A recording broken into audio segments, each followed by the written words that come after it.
Hello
everyone and welcome back to another episode of Sicko Survival. Now, before this episode really starts, I wanted to say real quick thank you all for subscribing. Recently this channel hit 100 subs, and yeah, that's of course the first real milestone for YouTube. And yeah, thank you all for that. Now I will say I'm planning on making a 100 sub special, but yeah, might take a little while longer. So yeah, that's why I wanted to quickly say already thank you for all subscribing. But yeah, now I will start the episode. And as you have seen in the intro, we now have a actual concrete factory right here on the server. Yeah, the concrete duper, we will go there in a second, but first the thing in the end here. This thing here, I designed it myself. I once again used the 20 hertz clock. Yeah, what makes pistons go really fast, and basically means that you can place the concrete real fast, of course. And yeah, then we have basically I go here, and here I pick up all the concrete powder that comes from the duping, and then I place it as much as I can. Now I have an auto click for that, otherwise I won't be able to click that fast. But yeah, if we go up here, you can see I will place 4 concrete blocks here, or concrete powder, and that instantly get turned into normal concrete. And then it gets also really fast pushed away, and then it gets splitted in two. So 2 of these strokes will go that way and the other 2 that way, and then that also gets splitted here, that you can see. Need to remove this, but yeah, you can see here this also gets splitted once again in 5 high blocks, and that then gets blown up by TNT duper that falls, drops TNT on top of that anvil every now and then. And yeah, that basically means that we can place or get normal concrete real fast. And yeah, if we also go down here, here you can see all these chests. This isn't the final storage system. You still need to make a shulker box loader properly here, and yeah, make it way better, but this was just to get it in place. And you can actually see all these chests are filled up with concrete and hardened concrete. So yeah, that's of course a lot. This will take way much longer if you would do this without this machine here. And yeah, it basically produces 108,000 concrete powder per hour, and I think that around 80,000 of that I can turn into hardened concrete also in 1 hour. So that's of course yeah, a huge amount. And if you go down here, you can see here gets the powder stored. And yeah, also this needs a way better storage system for that. This was just temporarily, but I think it's almost filled up with concrete powder. You have some gray and also some white concrete powder. So yeah, we have now enough for a real long time, of course. And yeah, that's really nice because concrete is a real nice building block. And of course, yeah, you want a lot of that for big buildings. And now that we have this much of it, it's really nice. Yeah, because now we can actually start working on big projects. And yeah, this took me around 1 day to make in survival. It wasn't that much work, but I designed it all myself except for the concrete duper. So yeah, I'm really happy with it. And we can also go and see the concrete duper real fast. It's designed by Omango, of course. Video the link will be in the description. But yeah, that's what I did in between episodes for the server. It's really nice and I'm really happy with it. Alright, so here we are in the overworld by the concrete tubing machine. You may not notice it, but there's an actual end portal right here. I removed the frames around it. And yeah, you can see, um, of course, if you go through this, you will go back into the end. And yeah, so does the concrete powder right here. So when you flip this machine on with this handle right here, you can see some things happen with the concrete powder, and it basically gets tubed, and the normal concrete stays here, and the tubed concrete powder goes into the end. And yeah, you already saw in the intro what happens then with them. And yeah, you also have the permaloader right here, so this farm can be run with only one player online, and that's of course really nice to have. Otherwise you might need two players, one for the overworld and one in the end. But yeah, with this permaloader you only need one person, and yeah, that's really nice. And yeah, there's not really much more to the machine in the overworld right here. Of course, as I said before, the tutorial link will be in the description if you want to make this for yourself. But yeah, that's basically how it all works. And now we're in the spawn area, and as you can see right here, we now have our first actual good working farm. Yeah, it's an iron farm, the same one as I have at my own base, designed by Nembom. Of course, the link to his video will be in the description. But yeah, it works really nice, and it should of course always be active since it's in the spawn chunks. And yeah, these chunks are always loaded. And yeah, that's what we have done with the spawn in between the episodes. Try to do every episode a progress update on this area real quick. But we also have new and bigger plans for this area. So right now this is an 18 by 18 chunk perimeter, and we want it to be bigger. So we planned out that we want 50 by 50 chunk area all destroyed for a perimeter. And that's, if you don't know, that's around 800 by 800 blocks. So yeah, that's a real big perimeter. But yeah, therefore we need a better and bigger world eater, of course. And yeah, we will soon try to make that. But yeah, that are our new plans. And yeah, we now have an iron farm right here. So now iron shouldn't be a problem at all for us on the server anymore. And yeah, that's really nice, of course. Okay, so we're now back in my base area. As you can see, this is one of the two mushroom islands I own. And yeah, as you probably notice, I've done a lot more work in this area in between the episodes. So basically that part right there I had done in the last episode. And now I've also added this whole area here. And yeah, it's like way much bigger than it was. You also probably noticed this sugarcane area right here. This is actually a sugarcane farm. You can see these flying machines right here. Yeah, three flying machines, and they can harvest all the sugarcane right here whenever I want. I didn't design this myself. It's designed by Nembom. Video link to that will of course be in the description. It works really nice, and I activated it every now and then to get a lot of sugarcane for the rockets, of course. But yeah, I don't have it on the timer or anything, because I don't need millions of sugarcane. I only need a couple of chests full, and then I probably have enough for a couple of months. Because yeah, sugarcane and gunpowder already makes for three of these rockets, so I don't need an insane amount of them, just a nice supply. And yeah, this farm is good for that. And it I think also looks really nice in this area. So if you go up here, yeah, it adds to it. And when we go down here, you can also see this is of course what I did in the last episode. And yeah, this area right here is a lot more full, a lot denser than the other area I made that direction. So if we go here, you can see it's a little bit cleaner over here. A couple of things I didn't add in this area. For example, bamboo isn't in here. But also no melons and way less trees, and also way less or no dark oak trees at all. And one of the reasons I wanted to do that was so you can see the sugarcane farm from down here. And also I wanted this area to be a little bit clearer. Probably going to make a little bridge here and make a path go around this area. You can also see I added a nice little river here.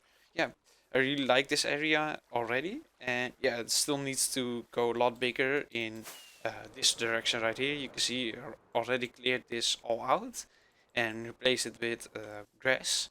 And yeah, I still need to do terraforming over here.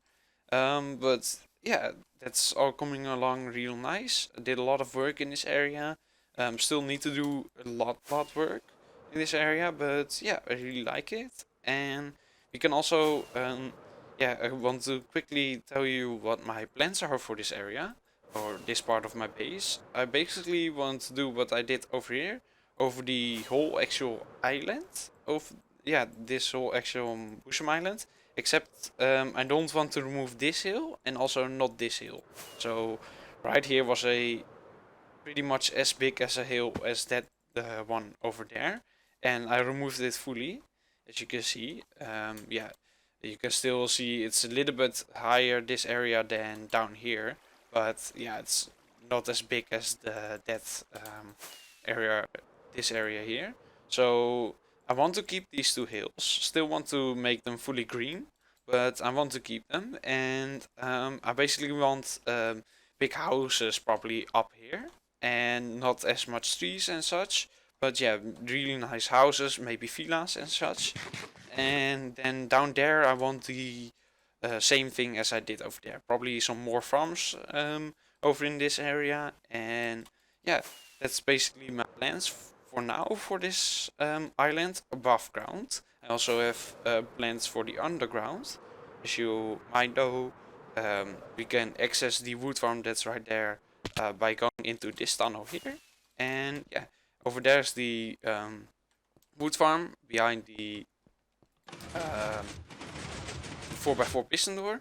And over here I added a little bit of an area where the sugarcane ends up. But I'm also planning to make a whole lot bigger area underground here where I can trade with all my villagers.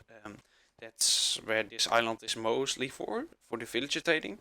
And you might wonder wherefore this button is, and we can actually press it, and then we need to go up here, and then you can see that the sugarcane farm is now getting harvested. So yeah, that's where that button is for. And then all the sugarcane gets collected by hopper minecarts, of course, and then gets sent into these chests that I show you. Now, my plan for this episode is to build a raid farm right around at that platform glass in the ocean right here. So yeah, I wanted to make a raid farm yeah, at this point. So of course that will be in the sky. I'm going to make a double Moses raid farm. Of course, link to that will be in the description. Works really nice. I already have one on the server, but yeah, I want one right here, and that will mean that at least this island right here I need to quickly remove. And yeah, just to be safe, I will also remove this island. I don't really mind that. Don't think it adds to the base anyway. So yeah, that's something I need to do first, and then I will also start working on the farm here. Now I do already have the items that I need for the farm. You can see these two sugar boxes. Here I have some stuff I need to make it, and yeah, also a lot of glass is needed. So yeah, that's yeah, I already have that collected. But yeah, of course I still need to make the farm. And the reason, if you're wondering why I want to have this farm right here, is mostly because of the Hero of the Village effect that you can get with it. That basically means that you can get discount with the villagers, and that's of course really nice if you're going to trade with them. But also, of course, a little bit because of the emeralds. It's always nice to have those two.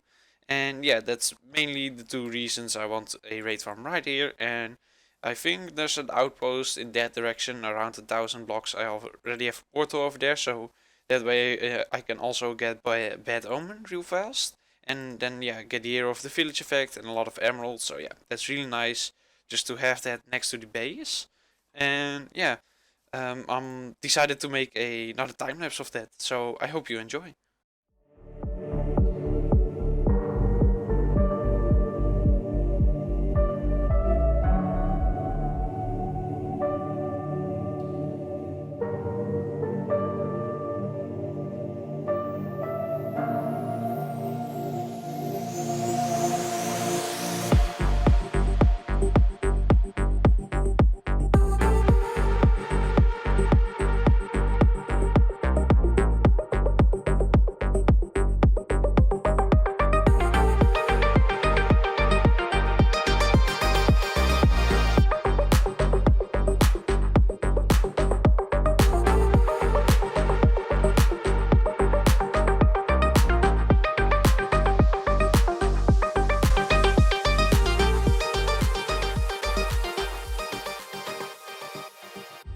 Alright, so that's the whole raid farm now built up. You can see down there are a couple of villagers and a diamond block that's needed there. And yeah, up there is the whole machine where the raiders spawn and then fall down here after a little while. And then I can of course kill them. Yeah, it already works actually. I can go to this portal in a second and get the bad omen effect from a villager outpost somewhere in that direction. And yeah, the only thing I still need to do to finish this project fully is to make a better item collecting system, of course, because yeah, this isn't the best. I want to sort all the items that I want to keep in their own chest, and then the other items, of course, gets destroyed. But yeah, the farm itself is done, and yeah, I'm really happy with it. And yeah, you can also see from up here, you can see my whole island. Yeah, I think it looks really nice. You can see all the area that I have already done, and then you can see in the background that there's a lot more to do. But yeah, I'm really happy with this farm and also the nice view on my base right there. But yeah, I will get the bad omen effect real quick and then pop back into the to this farm and then show you how that it works. Alright, so I also wanted to do a quick progress update on this area right here. Yeah, the green part of my base. I would quickly wanted to show you what I did once again, just real quick off camera. I'm working a lot here off camera. You can see I now added a little bit of a bridge here with some barrels and also this path. Yeah, this is really nice I think, and also every now and then some barrels on the side of the road, and yeah, then we go up here and through this part, and then you can see I also added another bridge right here, and then you can also see that I've made a little bit of a wheat area right here, a wheat field, and I'm actually planning to expand that area all the way over here, so this whole area will also be a wheat field. I think that will look really nice right here. And yeah, then I of course need to expand the road right here, otherwise it would be a bit random. I wanted to go all the way up this hill here, and then from there out go up to the bigger mountain right there. And yeah, then of course there's the place where I want to build the big villas, and yeah, maybe live or something, I don't know. But yeah, the roads will go to that area, and you can also see that I've now done this part right here. Um, the underside of the mountains, the walls of it, terraformed it a little bit, and yeah, it looks a lot nicer, of course. Still need to do this whole area with trees and bushes and such, but yeah, I did a little bit of work, and I will do a lot more work, of course, in this area. For now, then, I just want to show you what I did here. But yeah, the next thing I want to do, not in this episode, but actually the next episode, is to start working on the villager trading area. So, as you know, I have a lot of villagers right here. Of course, I have a villager breeder right around here in this area underground. And yeah, my plans are to make a villager trading hall in this area here, all underground. and I want that in that direction. So this will all be gone, these walls here, and then I want to start working on a big villager trading hall where I can get a lot of stuff real quick. So for example, all these tools, I want to get them real quick, also all the armor, but yeah, of course, all other things like quartz blocks is really nice to get a lot of, and you can trade with villagers. So yeah, things like that I want all to be automated in that area with the villager training hall. I want a really big one, and yeah, that is something I want to start on the next episode, because this is actually the end of this episode. Now, in between episodes, I want to do a lot more work over in that area right there with terraforming and make it look nice, of course. And I will also make a good working storage system for the raid farm. And then we can, of course, start on the villager trading hall, that area. But for now, thank you all for watching. Also, thank you again for the 100 subs. Yeah, and if you enjoyed this episode of Sicko Survival, make sure to leave a like and consider subscribing. But for now, goodbye.